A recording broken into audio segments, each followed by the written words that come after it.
जो तो कलाकार आहे तो सर्व पोटासाठी गायला लागलाय. चळवळ कमी आणि वळवळ करणारे जास्त झालेत. बाबासाहेबांची चळवळ ही पोटा पाण्यासाठी किंवा याच्यासाठी गात नाहीये. ते आयोजकच आहेत, तेच आम्हाला म्हणतात की ताई नाचण्याचे गाणे म्हणा. प्रबोधनाचा विषय जास्त कुणी लोक ऐकत नाहीत.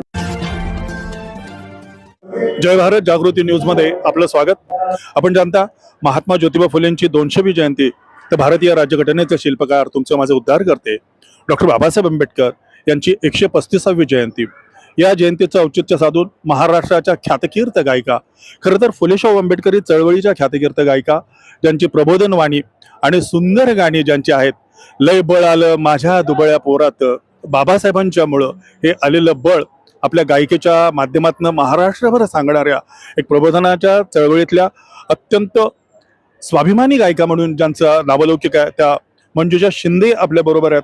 जयंतीची आता सुरुवात झाली आहे मंजुषाताई, आणि जयंतीच्या सुरुवातीच्या निमित्तानं महापुरुषांची जयंती आपण मोठ्या दिमाखात देशभर सादर करतो. आपल्याला या महापुरुषाच्या जयंतीच्या निमित्तानं काय सांगावंसं वाटतं? कार्यक्रम कोणताही असो आणि कितीही मोठा असो, हो, संपूर्ण महाराष्ट्रात सेवा उपलब्ध. मंडप आणि डेकोरेशनचं समाधान फक्त गवळी मंडप डेकोरेटर्स.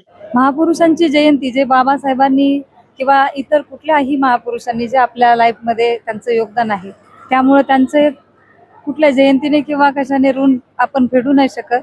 पण त्यांचे उपकाराची जाणीव म्हणून आपण त्यांची जयंती साजरी करतो, आणि विचाराची प्रबोधनाची जयंती आपण साजरी करायला पाहिजे असं मला वाटतं. तरी सध्याची जयंती आहे, या जयंतीला काहीसं सवंग स्वरूप आल्यासारखं आपल्याला वाटतं. म्हणजे गाणी प्रबोधनाची असली पाहिजे, वाणी प्रबोधनाची असली पाहिजे, वाणी बुद्ध कबीर फुले शाहू आंबेडकरांची असली पाहिजे, त्यातून प्रबोधन घडलं पाहिजे, समाज घडला पाहिजे. महात्मा ज्योतिबा फुले, डॉक्टर बाबासाहेब आंबेडकर, बुद्ध यांना अभिप्रेत असणारा जो वैचारिक वारसा आहे तो पुढे गेला पाहिजे. पण सध्याचं जयंतीचं स्वरूप पाहून तुम्हाला काय वाटतं मग? आता प्रबोधनाचा विषय जास्त कुणी लोक ऐकत नाही. त्यांना नाचून जयंती करावं वाटते. डीजे नाचून जे कानाला कर्कश आवाज येणार आहे ते अशी जयंती लोक, म्हणजे अर्ध्याच्या वरती लोक हे अशी जयंती मान्य करतात. जे कार्यक्रम देणारे आयोजकच आहेत, तेच आम्हाला म्हणतात की ताई नाचण्याचे गाणे म्हणा. बाकीचे जे दिवस आहेत ते आम्ही वाचतो. बाबासाहेबांची जयंती एक दिवस नाचायला काय हरकत, असं आम्हाला आयोजकच म्हणतात. नाही, हे मान्य आहे की एक दिवस केव्हा तरी नाचलं पाहिजे, परंतु 365 दिवसांपैकी 364 दिवस वाचले पाहिजे. हा संदेश जर समाजाला द्यायचा असेल तर तुमच्या वाणीतनं नेमकं तुम्ही काय सांगाल ताई? आम्ही होईल तेवढं तर सांगण्याचा प्रयत्न करतो. बाबासाहेबांचे विचार वाचा, संविधान वाचा. लहान मुलापासून ते म्हाताऱ्या माणसापर्यंत समजल असं प्रबोधन करण्याचा आम्ही प्रयत्न करत असतो. ज्या सामान्यांना आता जे सबंग स्वरूप आलंय, कव्वालीचे सामने होतात, मुकाबले होतात, त्यामध्ये विचारांच्या ऐवजी व्यक्तिगत टीका टिप्पणी किंवा काहीच अश्लील बोललं जातं. मला असं वाटतं, किंवा तुम्हाला याविषयी काय म्हणावं असं वाटतं? श्रीमंतांना आवडेल आणि सर्वसामान्यांना परवडेल असे सुंदर आणि आकर्षक डेकोरेशन. मग आज संपर्क करा गवळी मंडप डेकोरेटर. सामन्याचं म्हटलं तर पहिल्यापासूनच हे सामने आलेले आहेत, आणि बाबासाहेबांची किंवा कुठल्याही महापुरुषांची जर जयंती आपण करत असतो तर असे सामने नाही झाले पाहिजे.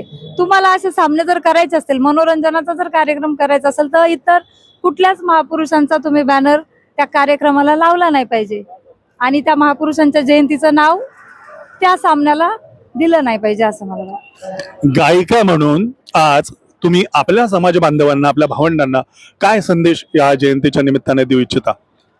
ज्या महापुरुषांची आपण जयंती साजरी करतो त्या महापुरुषांचे विचार वाचा, विचार डोक्यात घ्या, आणि तसं वागण्याचा प्रयत्न करा.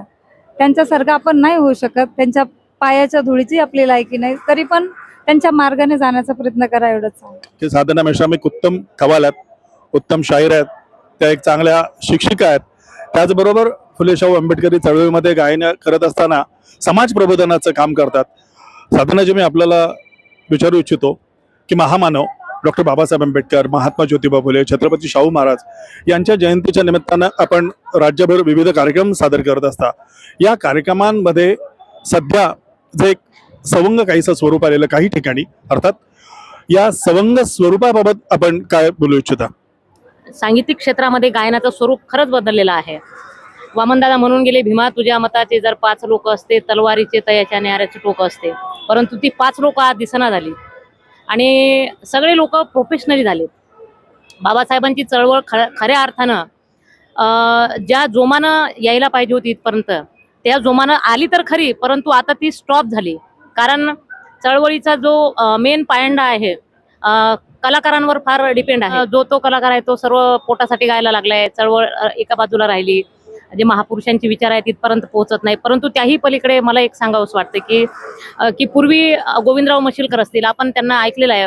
वामनदादा कर्डक आहे, प्रतापसिंग बोदडे आहेत, परत नागपूरच्या आमच्या किरणताई पाटणकर आहे, नागवरावजी पाटणकर आहेत, श्रीधर ओवाळ आहे, श्रावण यशवंत आहेत, ज्यांनी धर्म परिवर्तन करून बाबासाहेबांच्या चळवळीला हे लोकांनी खऱ्या अर्थाने म्हणजे जिवंत ठेवण्याचं काम केलं. परंतु त्यांची जी राहिलेली चळवळ आहे, राहिलेलं धम्मकार्य आहे, बाबासाहेबांच्या चळवळीची जी धुरा आहे ती म्हणजे कुठंतरी असं कमकुवत झाल्यासारखी वाटते मला. तर त्या अनुषंगाने मला सांगावंसं वाटतं की येणाऱ्या नवीन पिढीने गायनाच्या माध्यमातून होईना किंवा प्रबोधनाच्या माध्यमातून का होईना बाबासाहेबांची चळवळ आणखी गतिमान करण्याचं काम केलं पाहिजे, असं मला आवर्जून सांगावंसं वाटतंय.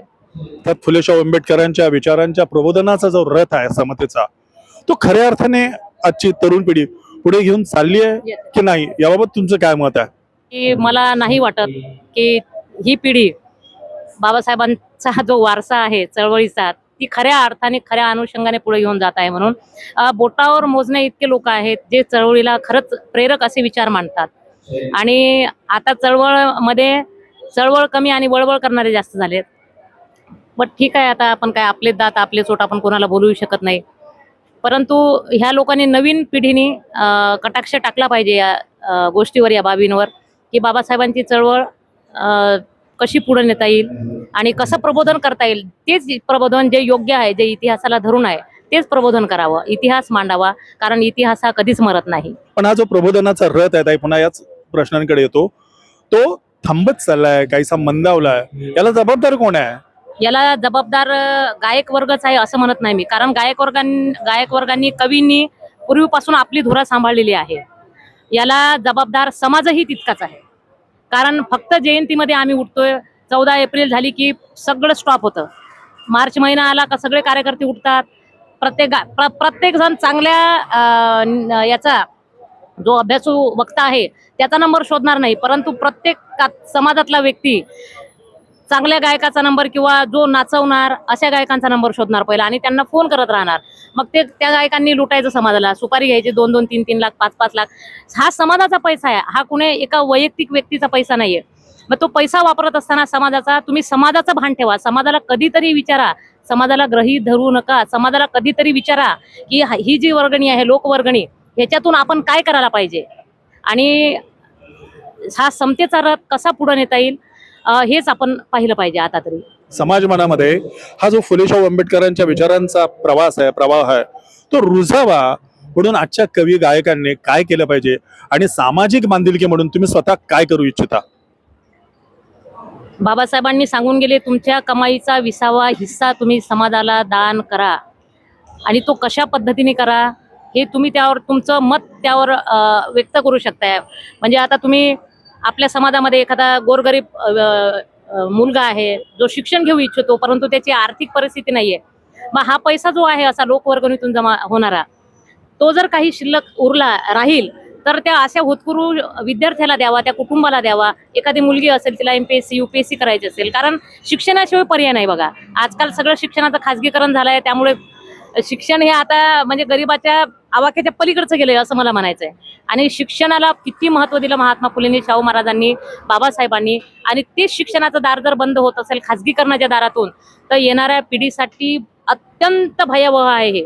आणि राहिला चळवळीचा प्रश्न, आपण जाऊत की खेडोपाड्यामध्ये, आपण पैशाची पर्वा कधीही केली नाही आणि यापुढेही करणार नाही. माझा वसा आहे बाबासाहेबांची चळवळ पुढे नेण्याचा, ती मी माझ्या माध्यमातून कुठल्याही पद्धतीने पुढे नेईल, भले पैसा मिळो अथवा ना मिळो. आज 30 वर्ष चळवळीत असताना सांगावं असं वाटतं की बाबासाहेबांमुळं सगळं मिळालंय, पण चळवळीच्या माध्यमातून 0 रुपया कमाई आहे माझी. कारण आम्ही बाबासाहेबांची चळवळ ही पोटा पाण्यासाठी किंवा याच्यासाठी गात नाहीये. आम्हाला खरंच बाबासाहेबांची चळवळ प्रबोधनाच्या माध्यमातून, गायनाच्या माध्यमातून पुढे न्यायची. आणि राहिला खेळोपाडी जाण्याचा प्रश्न, तर ते आपण करूया. म्हणूनच नेहमी म्हणतात की काय सांगू तुले दादा, भीम माझा कसा होता, अरे लेकराला जशी माता भीम माझा तसा होता, सोचितला चारा देत होता सारा, मायेचा निवारा त्यात होता सारा. तो मायेचा निवारा डॉक्टर बाबासाहेब आंबेडकरांनी आपल्याला दिला. त्याच्याकरता त्या बाबासाहेबांच्या चरणी आपण नतमस्तक राहू. तो विचार, आचार आणि कृती बाबासाहेबांनी जी आपल्याला करायला सांगितली ती आपण करू. त्यासाठी आपण गावगाड्यात जाऊ, खेड्यापाड्यातील कलावंतांना गोळा करू. तुमच्या आयुष्यातील प्रत्येक खास क्षण आठवणीत राहावा असं बनवायचं आहे का? गवळी मंडप डेकोरेटर्स आहे ना.